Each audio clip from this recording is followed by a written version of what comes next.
Okay, I'm going to do another comic book review. Today I'm going to do another Marvel review. And I'm going to review the first Ultimates series. This is the reason why I'm reviewing.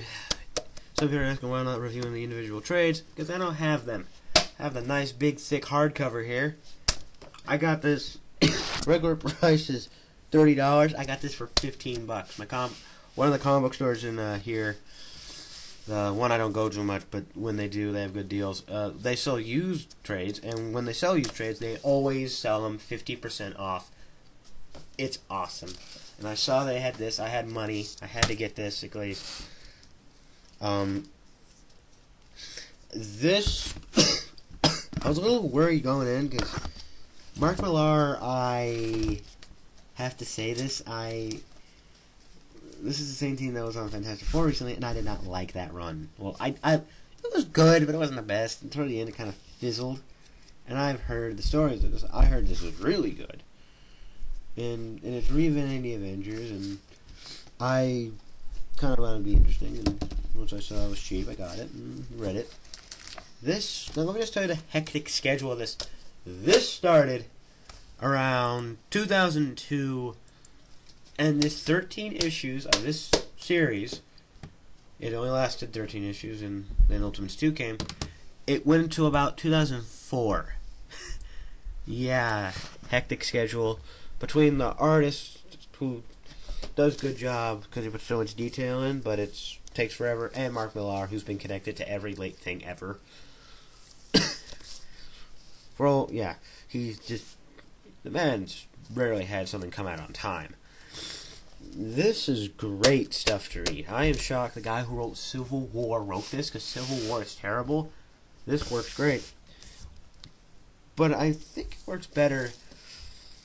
Well, let me explain. This story is essentially, the beginning of the story starts. The first issue completely is a flashback to World War II, Captain America fighting Nazis, saying some great lines, cool. Oh, yeah. Then, he dies. They all think he's dead. Whether we know, we find out he's frozen, but spoiler. And, yes, there's a bunch of stuff. Nick Fury and Bruce Banner in a building. Hank Pym and Janet Wasp. Hank Pym being the Giant. Being Giant Man. Hanging out, learning about shrinking Iron Man. Tony Stark flying around. See his situation. Blah, blah, blah, blah, blah. Very interesting stuff. Once they unfreeze Captain America, he goes crazy and starts beating up people, hitting Nick Fury, aka Samuel L. Jackson, in the nose. Very nice moment. First of all, the joke here makes me laugh, especially now, seeing as I'm guessing this came around 2002.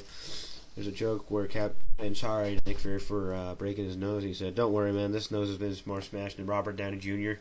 I think it's really funny because Robert Downey Jr. has a history of drug use, and also he's Iron Man now, so really makes that joke really hilarious now. And then they go to meet Bucky, who didn't die in the Ultimate Universe. He actually lived a life. He has cancer now. Steve's just happy to see him. The one thing I love, George Bush, who's well drawn in this. He asked him, "What do you think of the 21st century? Cool or uncool?" Captain America says, "Cool, Mr. President, definitely cool." That's just funny. Then they meet Thor, and Thor's a hippie, and who's hilarious. Bruce, who's trying to contact Betty Ross, but Betty Ross has some problems with him. Apparently, or whatever her name is, I can't remember. I think her name is Betty Ross. She's on a date with Freddie Prinze Jr. because I'm guessing Mark Millar was dared to go on a date with him. I can't really tell you. Apparently Freddie Prinze Jr. was busy. Or was he? I don't know. Apparently he wasn't married then. I don't know. And Hulk, Bruce becomes the Hulk, gets mad. My favorite scene is him screaming, "Hulk, what? Freddie Prinze Jr.!" The funniest thing ever. It's Betty Ross. I don't know why I kept saying Betsy. Betty Ross, and it's hilarious. The Ultimates go down to fight him, which is all cool. Yes, there's so many jokes in here. I don't want to spoil all of them. Real beautiful art, beautiful art.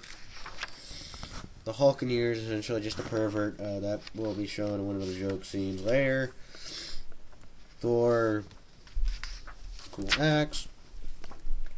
And honestly, the first thing about the first volume, well, the first half is it's like the first volume, is mostly just kind of character development and stuff.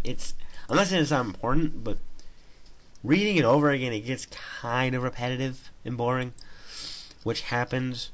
I mean, there's a touching scene towards the end of at the beginning of the first volume, you see the funeral for all the people the Hulk killed that night. Well, yeah, very touching to watch. Very sad to see. This is where it really goes, because then you see the Black Ops team of the Ultimates. Well, you see Black Widow and Hawkeye. The one thing I love about the Hawkeye in here, he calls his wife every time he goes on a mission, because he never knows it'll be his last, which is special. But I'm pretty sure it gives her just hours of time to think. I love the aliens. I love how they created I think they're called the Chitauri. They're supposed to basically be the Skrulls, but for some reason they couldn't use the Skrulls, so Mark Millar just came up with a different name. Then you see, you see Quicksilver and Scarlet Witch. They're not in here much. I do know they're around more in the Ultimates too. You see Hank Pym beat up the Wasp, Janet. Here's how he beats. First he beats him, and then they get in a huge fight. She shrinks down. By the way, I just want to point this out. This makes sense. You know, regular clothes don't shrink with her, so most of the time, large chunk of this, you see a small naked woman flying around. So, for you raging teenagers out there, yeah. Big fight.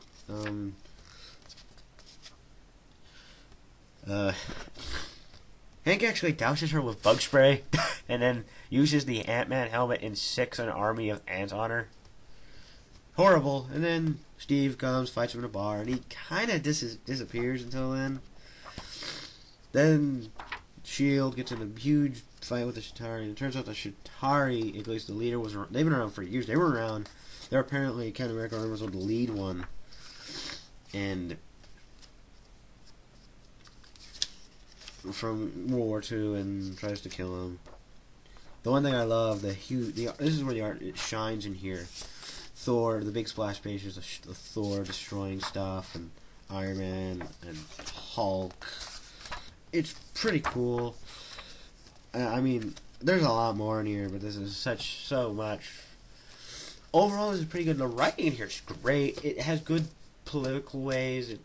The thing I don't like, well, I'm okay with, but it's a little odd. I know a lot of people didn't like it. Is the fact that a lot of the characters aren't like super heroic, like I'm doing this because of the right thing. Most of them, I have to say, are kind of dark, really. You know, just they're a-holes. They're assholes.